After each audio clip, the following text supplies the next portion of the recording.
Bu bizning davrimiz. Atimi emas, boshqa kunimi emas. Dal hozirning o'zida.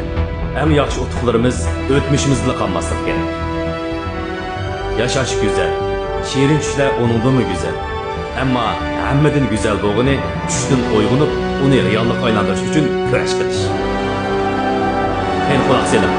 Jo'shqin tarbiyalar sizga ilhom bo'lsin.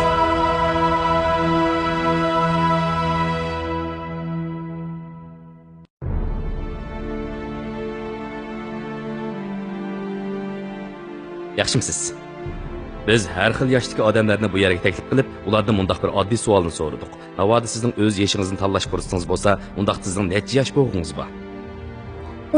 Men Bu beqqali savol ekan. Mening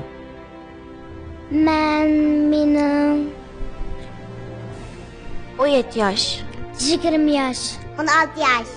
Yana necha yildan keyin 16 yoshli tug'ilgan kunimni o'tkazalayman. Men cho'nglarning kompyuter oldida xizmat qilishni yaxshi ko'raman. Chunki u chog'da mashina ideyalayman.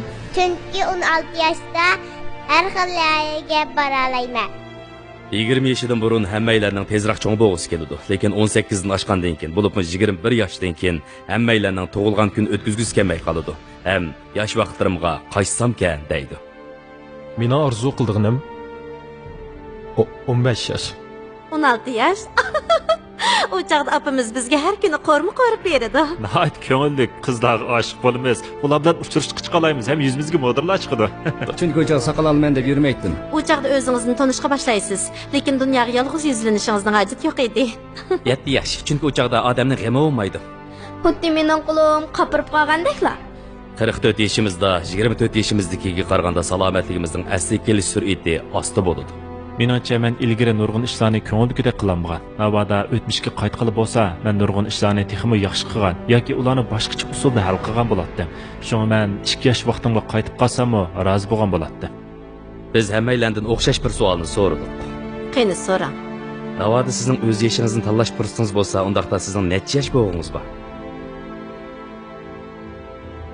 Bu bek qiyin savol ekan.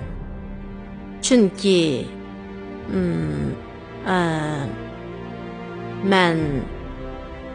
men turmush halakchiligida bir umr aldirash yurdim. Har qanday bir odam o'tgan umrida o'zini o'kindiradigan ishlarning bo'lishini xohlamaydi. Shaxsan men ilgari nurg'unlagan yaxshi fursatlarni ching tutmaganligimga mana hozirgacha pushaymon qilaman. Hozirgi ishingizdan rozimi? Men hozirgi ishimni yaxshi ko'raman. Balkim nurg'unlagan kishilar 80 yoshni hayotlikning oxirgi mezgili deb qarashi mumkin, lekin kashkuz go'zal bo'lgandek 80 yoshmi shundoq go'zal. Men 5 yosh bo'lganimda xo'jat, men yig'il maktab qildim. Men erkin ozodlikni yaxshi ko'raman. Men burunqidan ko'p erkin.